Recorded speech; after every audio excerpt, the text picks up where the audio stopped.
പ്രിയപ്പെട്ടവരെ, ഇന്ന് കർത്താവിൻ്റെ വചനം അല്പം നേരം നമുക്ക് ശ്രവിക്കാം.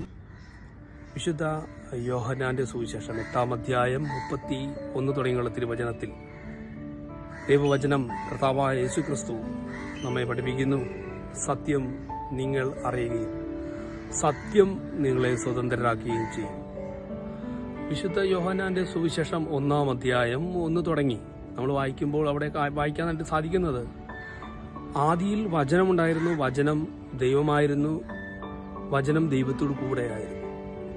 അപ്പോൾ ദൈവമാണ് വചനം. നമ്മൾ വായിക്കുന്ന സുവിശേഷമാണ് വചനം. നമ്മുടെ കയ്യിലിരിക്കുന്ന വിശുദ്ധ ഗ്രന്ഥമാണ് വചനം. അതാണ് കർത്താവ്, അതാണ് ദൈവം. വചനം മാംസമായി നമ്മുടെ ഇടയിൽ വസിച്ചു എന്ന യോഹന്നാൻ രേഖപ്പെടുത്തി വെച്ചിരിക്കുന്നത്. വചനമാണ് മാംസം ധരിച്ചത്, വചനമാണ് ക്രിസ്തുവിന്റെ രൂപത്തിൽ കാണപ്പെട്ടത്. ഈ സത്യമാണ് ഒരു മനുഷ്യൻ അറിയുന്നത്. വചനം മാംസം ധരിച്ചു, മാംസം മനുഷ്യനെ പോലെ കാണപ്പെട്ടു. ആ കാണപ്പെട്ട വചനം, ആ കാണപ്പെട്ട മനുഷ്യൻ ദൈവവചനം സംസാരിച്ചു, ദൈവത്തിന്റെ സ്നേഹത്തെ വെളിപ്പെടുത്തി, ദൈവത്തെ പോലെ പെരുമാറി. മനുഷ്യരുടെ ധാരണയിൽ ദൈവത്തെക്കുറിച്ചുള്ള സങ്കല്പത്തെ യേശുക്രിസ്തുവിലൂടെ മാറ്റി എഴുതി. യേശുക്രിസ്തു ഈ ഭൂമിയിൽ വന്ന് പഠിപ്പിച്ചത് മനുഷ്യനോട് അളവറ്റ കരുണയും ദയയും സ്നേഹവും കാണിക്കുന്നവനാണ് ദൈവമെന്ന്. അതാണ് വചനം. കർത്താവിന്റെ വചനം എന്ന് പറയുന്നത് സകല മനുഷ്യരെയും ബലപ്പെടുത്തുന്നതാണ്. സകല മനുഷ്യരെയും, പാപി ആയിക്കോട്ടെ, രോഗി ആയിക്കോട്ടെ, തള്ളപ്പെട്ടവനായിക്കോട്ടെ, ബന്ധിക്കപ്പെട്ടവനായിക്കോട്ടെ, കാരാഗ്രഹത്തിൽ അടക്കപ്പെട്ടവനായിക്കോട്ടെ, സമൂഹത്തിൽ ഒറ്റപ്പെട്ടവനായിക്കോട്ടെ, എല്ലാ മനുഷ്യരെയും ഒരുപോലെ സ്വീകരിക്കുന്ന, ഒരേപോലെ ഉൾക്കൊള്ളുന്ന, എല്ലാവരെയും പരിഗണിക്കുന്ന ഒന്നാണ് കർത്താവായ യേശുക്രിസ്തു. അതാണ് ദൈവത്തിന്റെ വചനം. അപ്പോൾ കർത്താവ് പറയാൻ, സത്യം നിങ്ങൾ അറിയണം, സത്യം നിങ്ങളെ സ്വതന്ത്രരാക്കും. ദൈവത്തിന്റെ വചനം നിങ്ങൾ അറിയണം. ദൈവത്തിന്റെ വചനം യേശുക്രിസ്തുവാണെന്ന് നിങ്ങൾ അറിയണം. ദൈവത്തിന്റെ വചനം ജീവിക്കുന്ന ദൈവമായ കർത്താവായ ഞാനാണെന്ന് നിങ്ങൾ അറിയണം. ഈ അറിവിനെ, പ്രിയപ്പെട്ടവരെ, നമ്മുടെ ജീവിതത്തിൽ വലിയ മാറ്റം വരുത്താനായിട്ട് സാധിക്കും. യേശുക്രിസ്തുവിനെ കുറിച്ചുള്ള അറിവ് ദൈവവചനത്തെക്കുറിച്ചുള്ള അറിവാണ്.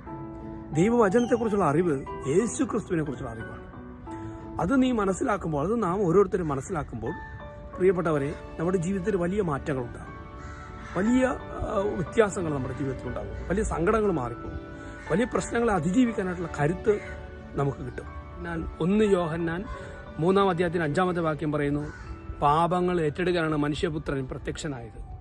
ഈ ഭൂമിയിൽ സകല മനുഷ്യരുടെയും പാപങ്ങൾ ഏറ്റെടുക്കുവാനാണ് യേശുക്രിസ്തു പ്രത്യക്ഷനായത്. ഈ യേശുക്രിസ്തുവിനെ ഞാൻ വിശ്വസിക്കുമ്പോൾ, യേശുക്രിസ്തുവിനെ അംഗീകരിക്കുമ്പോൾ, യേശുക്രിസ്തുവിനെ ഞാൻ സ്വീകരിക്കുമ്പോൾ, പ്രിയപ്പെട്ടവരെ, എനിക്ക് കിട്ടുന്നത് പാപമോചനമാണ്.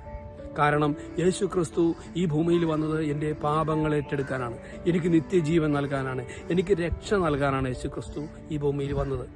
പ്രിയപ്പെട്ടവരെ, നമ്മുടെ പാപത്തിന്റെ അടിമത്തത്തിൽ നിന്ന് നമ്മളെ വീണ്ടെടുക്കുവാൻ യേശുക്രിസ്തുവിനല്ലാതെ മറ്റാർക്കും സാധ്യമല്ല.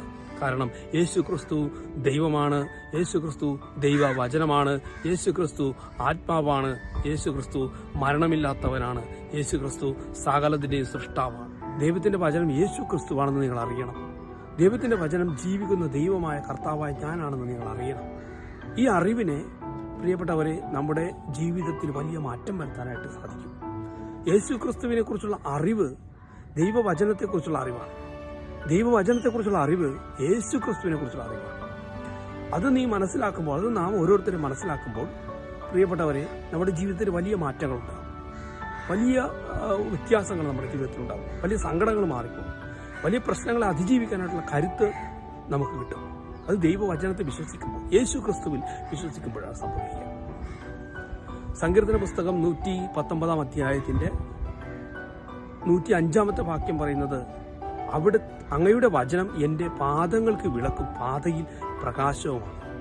അങ്ങയുടെ വചനം എനിക്ക് പാതയിൽ വിളക്കും പാദങ്ങൾക്ക് പ്രകാശവും. അപ്പോൾ കർത്താവിൻ്റെ വചനം എൻ്റെ പാദങ്ങൾക്ക് വിളക്കാണ്, എൻ്റെ ജീവിതത്തിൻ്റെ പ്രകാശമാണ്. ഇതാണ് നമ്മൾ മനസ്സിലാക്കുക. നമ്മുടെ കർത്താവിൻ്റെ വചനം എന്ന് പറയുന്നത് ശിക്ഷിക്കുന്ന വചനമല്ല. നമ്മുടെ കർത്താവിൻ്റെ വചനം എന്ന് പറയുന്നത് രക്ഷിക്കുന്ന വചനമാണ്. ഈശോ പറയുക, ഈ സത്യം നിങ്ങൾ അറിയണം, ഈ സത്യം നിങ്ങളെ സ്വതന്ത്രരാക്കും. പാപം ചെയ്യുന്നവൻ പാപത്തിന്റെ അടിമയാണ്. അറിവില്ലായ്മ കൊണ്ട് നിന്റെ അറിവോടുകൂടെ നീ ചെയ്യുന്ന സകല തെറ്റും ക്ഷമിച്ച് നിന്നെ തന്നോട് ചേർത്ത് നിർത്തുന്നതാണ് സ്നേഹം. ഒരു പാവി ഒരു വചനം എടുത്ത് വായിക്കുമ്പോൾ ആ വചനം പറയുന്നത്, ഞാൻ നിന്നെ ഒരിക്കലും മറക്കില്ല, ഞാൻ ഒരിക്കലും കൈവിടില്ലെന്ന്. പ്രിയപ്പെട്ടവരെ, നമ്മുടെ ജീവിതത്തിൽ ബൈബിൾ തുറന്ന് വായിക്കാൻ, ദൈവവചനം വായിക്കാനായിട്ട് നമ്മൾ തയ്യാറായാൽ നമ്മുടെ ജീവിതത്തിൽ മാറ്റങ്ങളുണ്ടാകും. യോഹന്നാന്റെ സുവിശേഷം 1:12 തന്നെ സ്വീകരിച്ചവർക്കെല്ലാം, തന്റെ നാമത്തിൽ വിശ്വസിച്ചവർക്കെല്ലാം ദൈവ മക്കളാകാൻ അവൻ കഴിവ് നൽകി എന്ന് പറയും. യേശു ക്രിസ്തുവിനെ വിശ്വസിച്ചാൽ, യേശു ക്രിസ്തുവിന്റെ വചനത്തെ സ്വീകരിച്ചാൽ, യേശു ക്രിസ്തുവിനെ അംഗീകരിച്ചാൽ, യേശു ക്രിസ്തുവിനെ സ്നേഹിച്ചാൽ പുതിയൊരു വ്യക്തിയായിട്ട് മാറാനായിട്ട് നമുക്ക് സാധിക്കും. പുതിയൊരു വഴിയിലൂടെ നടക്കാനായിട്ട് സാധിക്കും.